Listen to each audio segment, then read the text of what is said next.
Hello friends, welcome back to Cosmopolitan Cornbread. So I just have a really quick video for you all today. I had something that I have been getting asked a lot about lately, and I'm going to share a little bit about that.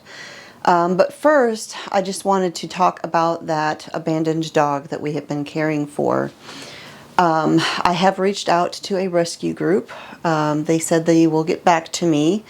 They have a wait list for taking in dogs. But I don't know if they're going to be able to help me or not. There's another one I think that I saw. I'm going to see if I can find them and trying to reach out to them to see if they could help. You know, my goal is to try to get this dog rescued before there is a county animal control. And I'm hoping that I can get him rescued before animal control catches wind of him and picks him up. That's my goal. But yesterday, where this property is, it's kind of it's a weird property. No one really lives there. But there's a man that goes there from time to time to do some work.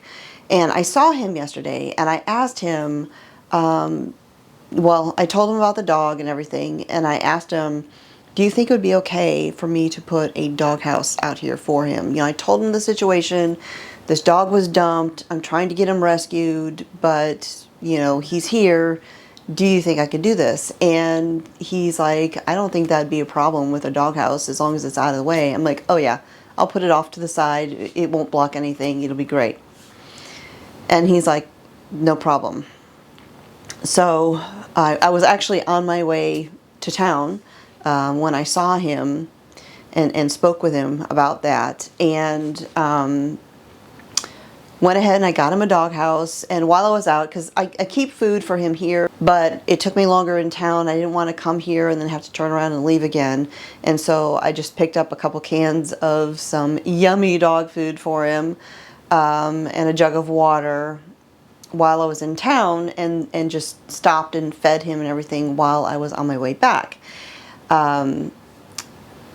You know, I've never been able to touch this dog. I've never touched him. I've never tried to touch him because he's so untrusting of humans. And when I was feeding him yesterday, I touched him for the first time because he was so excited. Like, he'll touch me, like he'll brush against me. You know, while I was like trying to get his food and stuff, he was like jumping up and down, and he kept actually hitting me, hitting my arm with like his shoulders. And so I just kind of reached out and just like touched him, and he froze. And you could see like just the shock in his eyes. And there was a low growl, but it wasn't like a mean growl. It was just like a whoa growl.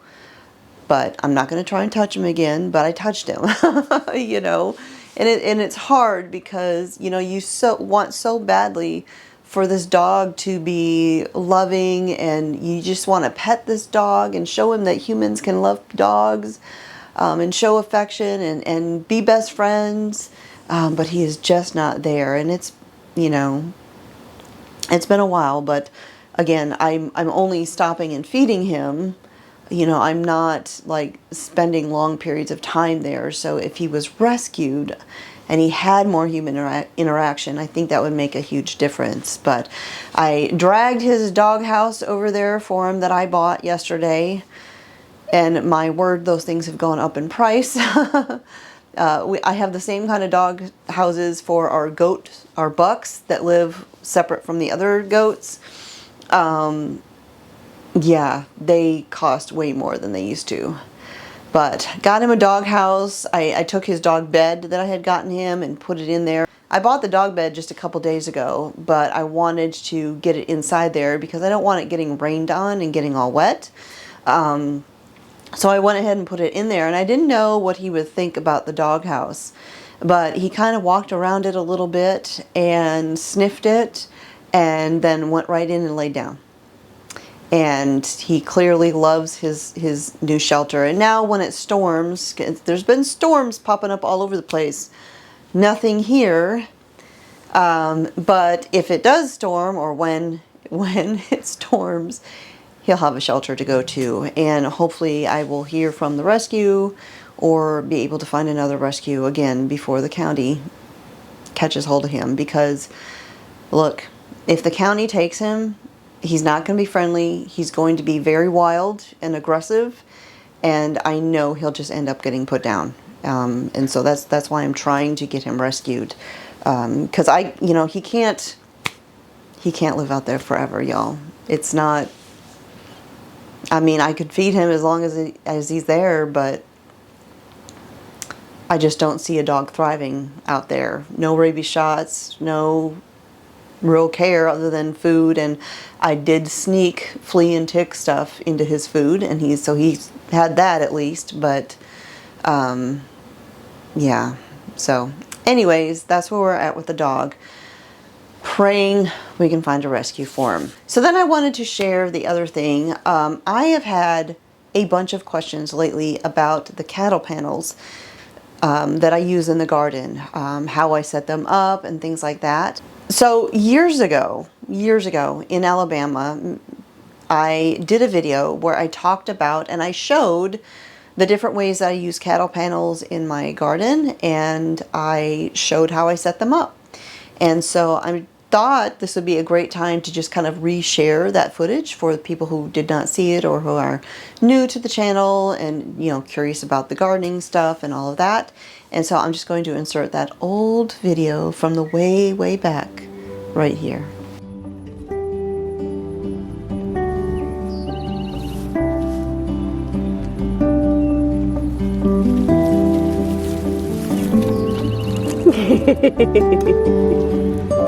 I know, see.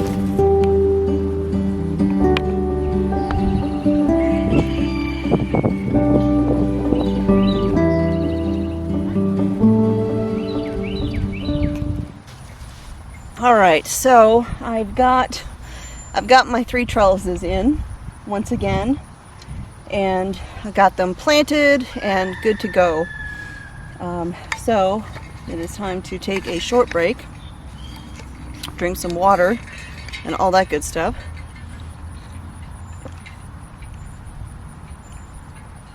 Oh, I am thankful.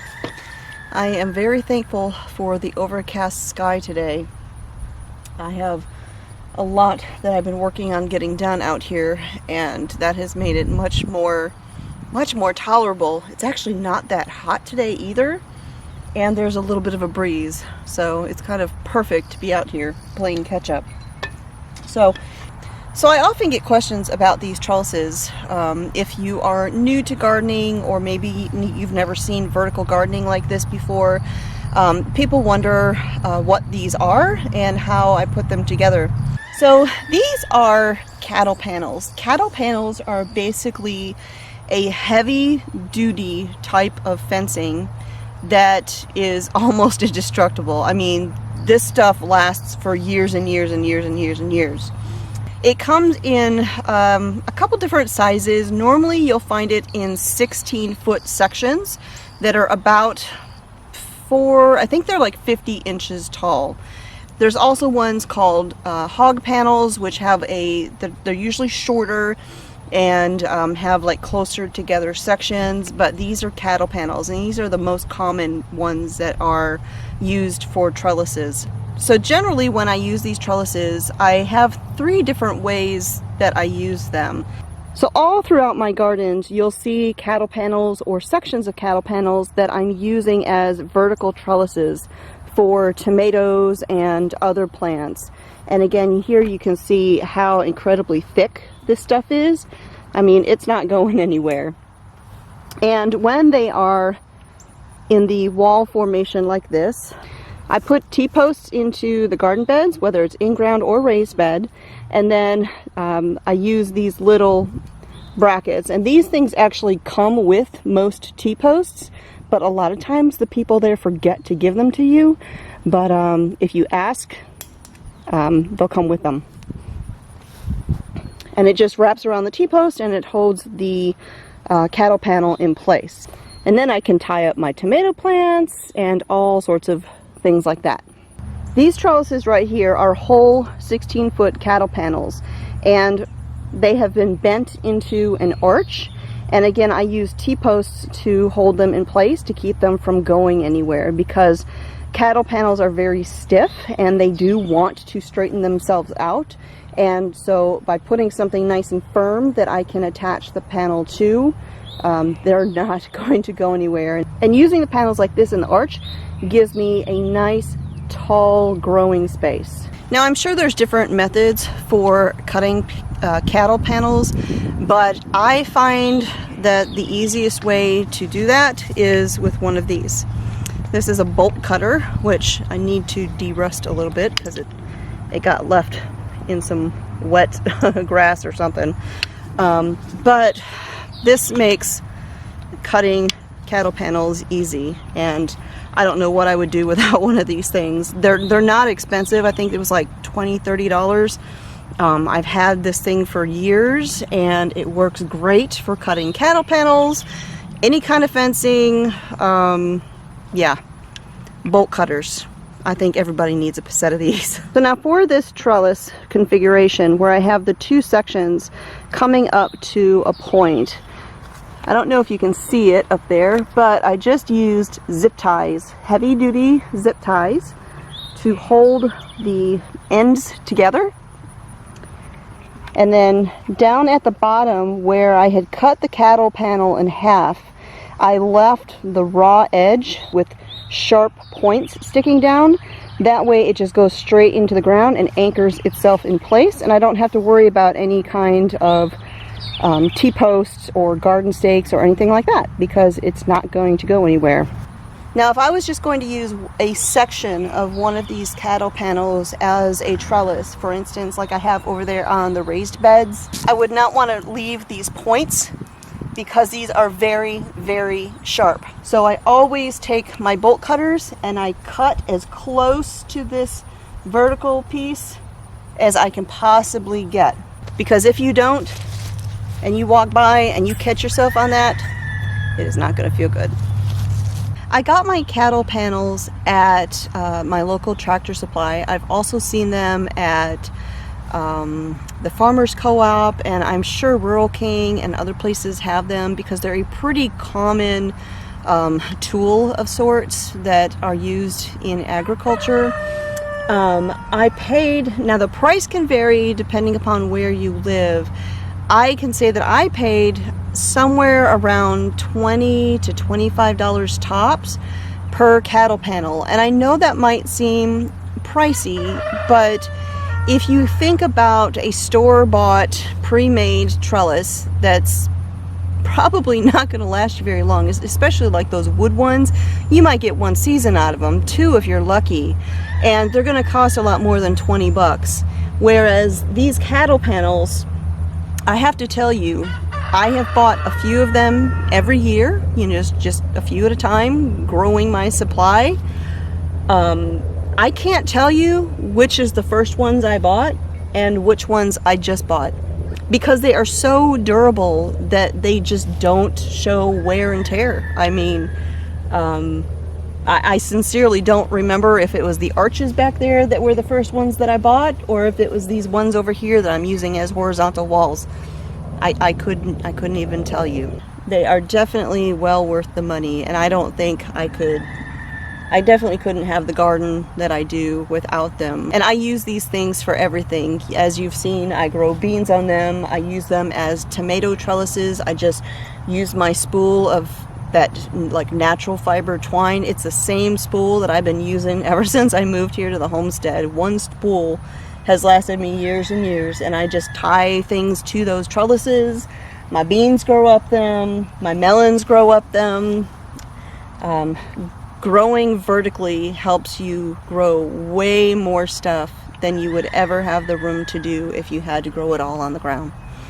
So that is it for today. I hope you find this helpful. If you have any other questions about anything that is going on out here in the garden today, please be sure to leave them in the comments down below.